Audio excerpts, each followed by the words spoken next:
We grew up with them, always a constant feature on our television sets. Some of them died and we totally forgot about them. But today we take some time to explore the lives of those legends who are still here with us. Hello viewers, and welcome to a program that you favor the most, where we engage you into a variety of heroes and heroines to share their past, their present, and their future. Guess what we have today on the show? You have just seen him, Brendon Taylor, right here, right now on ZBC TV. Hello Brendon, and welcome to the show. Thanks, Miss. Okay, it's good to see you. Our viewers are curious out there. They want to know more about you. When did you actually feel you want to be a cricketer now? Going back many years, I would say from about 6 to 7 years old would be an accurate one. And I was never really a good one in the classroom, so cricket was always my passion from a very young age. So who influenced you actually? I went to a school about 40 kilometers outside of Harare on the Kariba Road, run by Alistair Campbell, former captain's mother and father. It's been in the school for generations, and a very sporting school, and along with my father, I would say, is the two biggest influences, the Campbell family and my father. So did you find any challenges initially? To be fair, it came to me pretty easily, naturally. But it was something that later on where I realised I had to work really hard to maintain that. So I was quite talented at cricket, but talent's only so much. I needed to put in a lot more work to maintain a good base for my cricket future.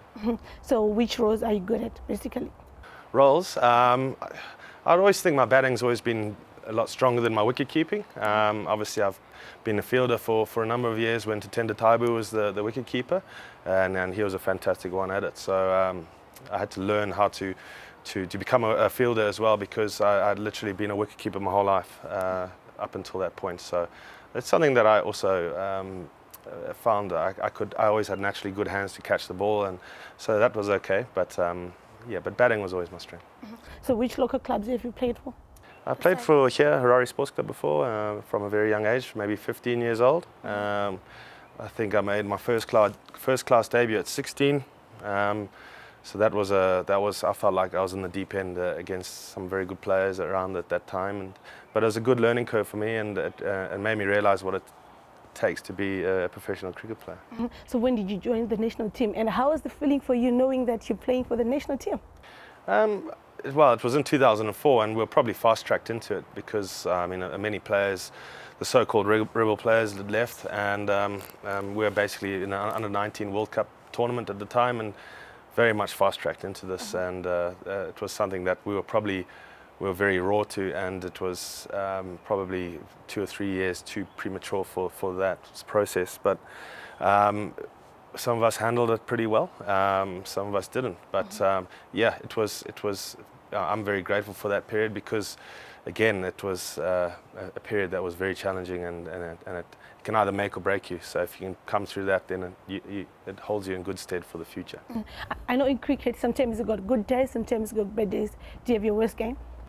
Yeah, I've had many worst games. Oh well, I mean, I think it was probably my first series here. I think it was in 2004. We were playing against Sri Lanka, very young side. We're all majority 18, 19, bar Taibu, Hondo, and a few, maybe 1 or 2 others, but we're all 18 at the time. And I think we were bowled out for 37, 38 runs against Sri Lanka, and they obviously got that in about 7, 8 overs. So that's when we realised, listen, we're probably a little bit out of our depth against a good team, and but we had some good performances as well in that period. But that was a dark period. But as a young player, you sort of brush it off pretty quickly, and then you look forward to the next game. And if that had happened now, I'd feel the effects really bad. Listen, the low point of my career was not qualifying for the World Cup. That was definitely it. But as a one-off game, sure, that Sri Lanka game was tough to swallow. I know after that experience, I know you received some criticism. But so how do you handle criticism as a cricket player? I think it's in all facets of life. In terms of being a professional sportsman, it comes with the territory. But in saying that, majority of our fans are very loyal, and and they are. I mean, cricket's growing. Our fan base has grown. It's always just been. Obviously, soccer's been #1, but cricket's not far behind. And you got to embrace it. I mean, if you look too far into the criticism, it can affect your performance.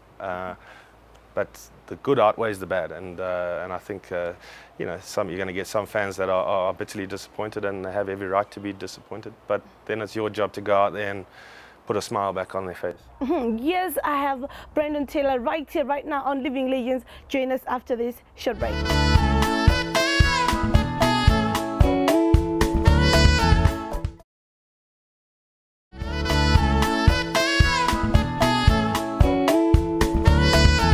The second segment of Living Legends, and thank you so much for supporting us on WhatsApp, Facebook, Twitter. Keep those messages coming in. Thank you so much, guys, for the maximum love and support. Today I brought you one of our greatest cricketers in Zimbabwe, Brendon Taylor, right here on Living Legends. But Brendon, this is a common question, do you play for pride or for money? First and foremost, I think every international player plays with an enormous amount of pride. It's the greatest accolade as a player to represent your country, and that'll never change. But in saying that, you know, people have to make a living, and our careers don't last forever.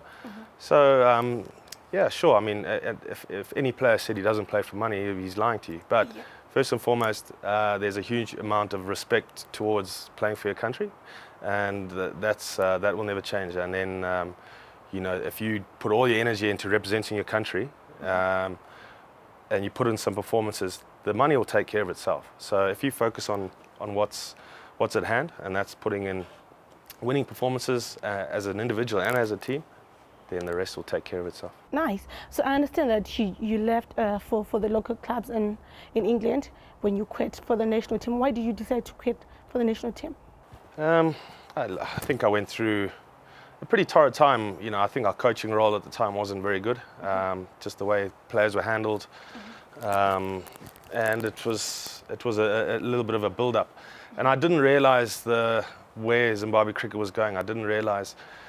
So I sort of realised maybe I probably need to look for Plan B. Looking back at my age, I was 29 years old.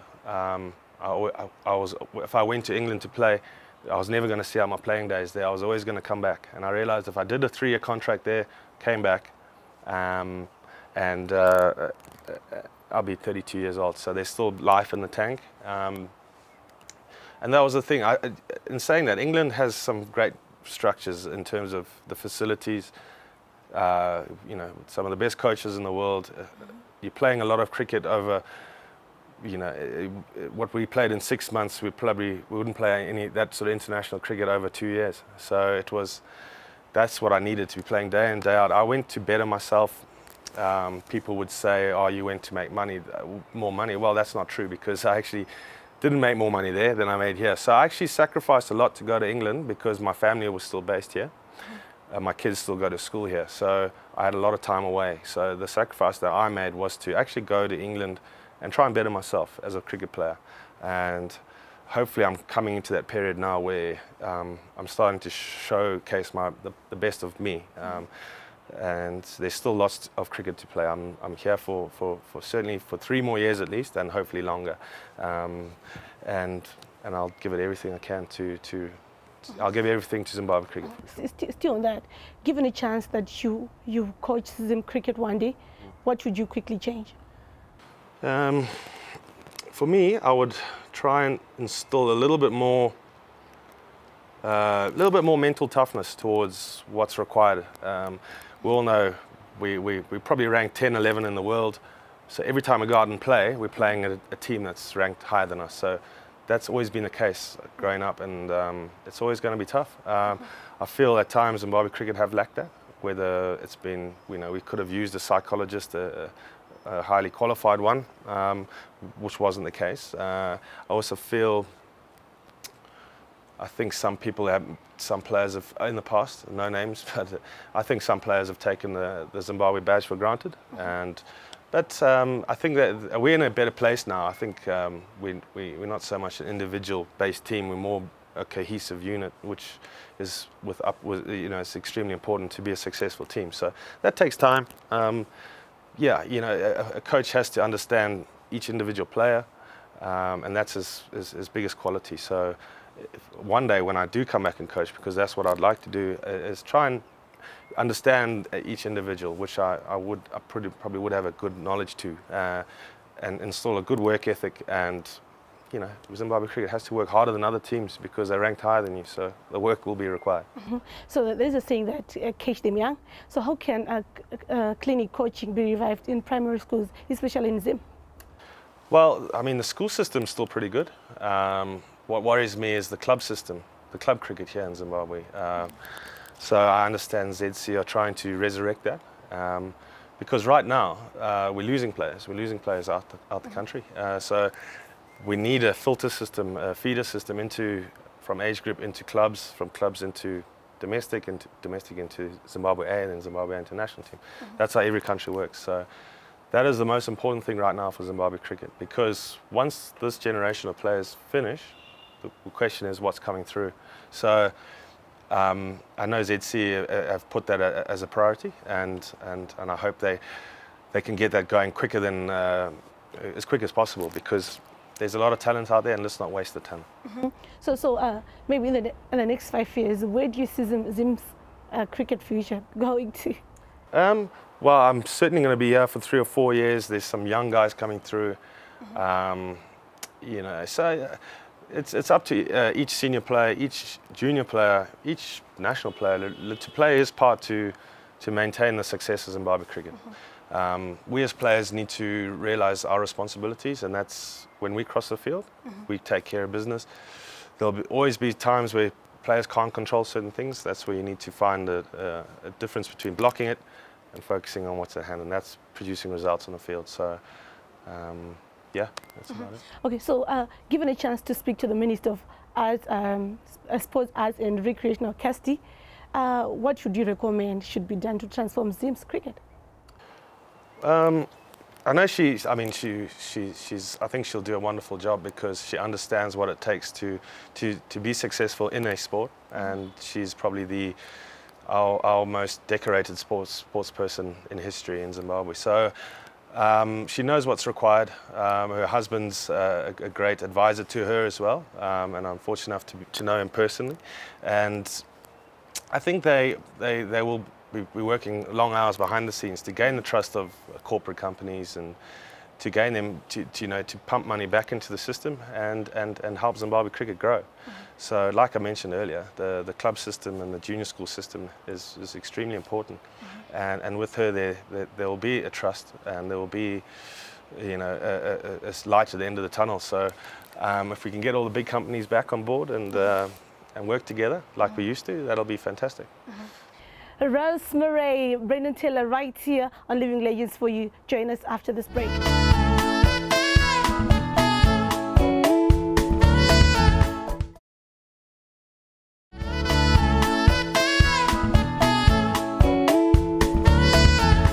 Final segment of Living Legends, and thank you so much for staying glued to this program.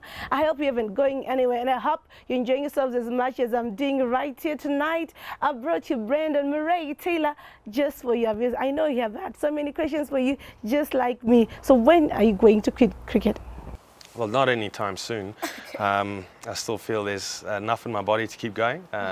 I'm 32 years old now, so I still feel there's a few more years. But unfortunately, every cricketer will go through a stage towards the end there where you realise it's time. But I haven't thought that far yet.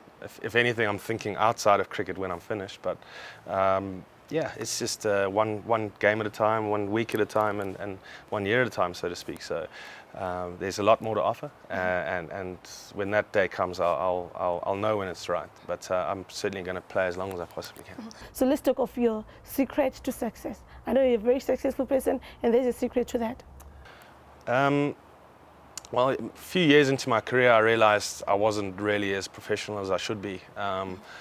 And as a young guy, when you thrust into a professional setup, and you sort of take it for granted a little bit, and being an 18-year-old, 19, 20-year-old, there was no senior player sort of to pull you under his wing to say, right, well, that's out of line, or you've overstepped the mark there, and you need to, sort that out. So we were sort of on our own, and we made some bad decisions. I made plenty, and then as you get older, you start realizing what's important, and what's important is making sacrifices, putting in the time, and I think around the time of maybe 2009, 2010. So 5 years into my career, one guy who was very influential in me was Grant Flower, because Grant and his brother Andy were the ultimate professionals, and they were, particularly Andy, was Zimbabwe's greatest ever player, because he dedicated his whole life to cricket. And that sort of stuck out, and he questioned my work ethic, and it wasn't up to scratch. So what I did do is I always arrived a lot earlier, and I left a lot later than the team, so I always made sure I was putting in the work. And that's been ingrained in me still to this day, even though he's long gone. But the work ethic is extremely important, and there's no secret to success. If you work hard, you get rewarded. And sometimes there's failures, that's fine, but you embrace the failure, and you put your head down, you keep working, and it'll come back. It'll come back. Every player goes through a tough period, and you just have to have faith in what you're doing, trust in what you're training and your work ethic methods, and it'll all come back. So it's, in simple terms, just work hard and you get rewarded for it. So what can you note as a historic achievement in your career so far? I think it was the time where, I mean, we were in test match exile for maybe 5 years, from 2005 to 2010, and we're in that rebuilding phase, you know. And we came back to Test cricket in 2010 against Bangladesh here at Harare Sports Club, and I was fortunate enough to be captain at the time, and we had a great team performance to come through and beat Bangladesh convincingly. So that sort of was a very proud moment of mine. For me, Test cricket is always the pinnacle. So that'll always stick out in my memory, because as a captain, I led from the front. I managed to get some runs, and that's every captain's dream. Is if you lead from the front, you set the tone, and your team follows, and you get a win. So that was a great time for us. So do you have a greatest combination you used to play with in the national team? Combination? Yeah. Let me think. I've had some good times with, who have I had some success? I'd say like Tatenda Taibu. I've had some good partnerships with him. We batted pretty close to each other. I suppose keeping wicket to like Graham Creamer or Ray Price, that was quite challenging, and I had some fun with that. But yeah, there's been many ups and a few downs, but I mean, there's Hamilton as well. I've had some good times with him. Craig Irvine, Sean Williams, great partnerships there as well. Yeah, many good fun memories. Stu Mutskinner is another one. So a lot of past players and a lot of current ones as well. So that's great. Okay, so I understand in 2015 you terminated your contract with Nottinghamshire to return home. Why? Well, it was actually 2017. I left in 2015. The time was right, because in my mind, I always knew when I went to England, I was always going to return back home, because I was 32 years old. I had my 3-year period of trying to learn and get better, and I'd got that done. And it was time to come home. I had a new addition to my family. I had twin boys, and it was now becoming extremely difficult to travel. My wife was traveling back and forth with the kids in school here, so it worked out perfectly, because I was going to come back regardless. Yeah, Zimbabwe Cricket were happy to have me back, and I was happy to be with them again. So it was an easy decision for me. So do you have anyone that you want to pay tribute to tonight for your success? There's a few. First and foremost would be my family. You know, my wife supported me, my father, my mother, my brothers. They've been fantastic to me, and they've been with me every step of the way. You know, my school coaches, down to my national coaches, even development coaches, under 14, under 16. They've all been pivotal parts in my life. So my teammates, without them, you don't have any success anyway. So everyone's played a part. It's not an individual thing. It's a big collective effort from everyone, and so I'm grateful to all of them. So tonight there is a Brendon Taylor who's looking at us. Do you have anything that you want to say to them? Maybe in one day they can be where you are right now. Of course. I mean, that's the thing. That's the beauty about Zimbabwe, is we produce many talented sportsmen from all walks of life, all sports, and there's some players out there, obviously, that are not sort of in the same sort of you know, they don't have that sort of upbringing into the school setups, and it's tough on many youngsters, and that's where us current players can play a part in making an effort to go and see them or donating something, and because that goes a long way. And we're the privileged ones because we're in a position to give back, and I think it's a little bit of effort that will go a long way and help someone maybe change his life. So that's very important. And coming to the back end of my career now, that's something that I think about a lot, and I'm trying to sort of get the group of players behind me that we all do it together, and we go out of our way to spend some time at the schools, and whether it's, you know, an hour coaching or donating a bat or a pair of boots or something. It's not a hard thing for it to do. We get it for free anyway, so we're very fortunate for that.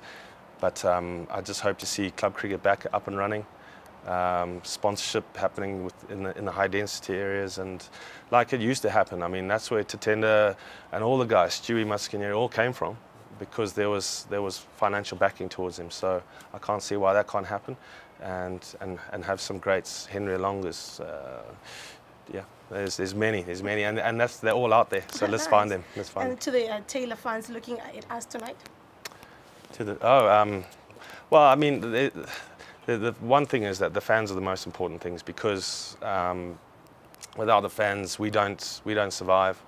The paying public, you know, the support, that all goes a long way for us to try and become successful. So firstly, many thanks to them, because they've been with us every step of the way, through thick and thin, through tough times, through good times, and that's what true fans do. So as an individual, and speaking from behalf of the team, I'm sure Hamilton would agree with me, being captain, that we are very grateful for them, because they're an integral part of our futures and our success. So many thanks to them. A wonderful time we had with Taylor right here on Living Legends. Have a good night.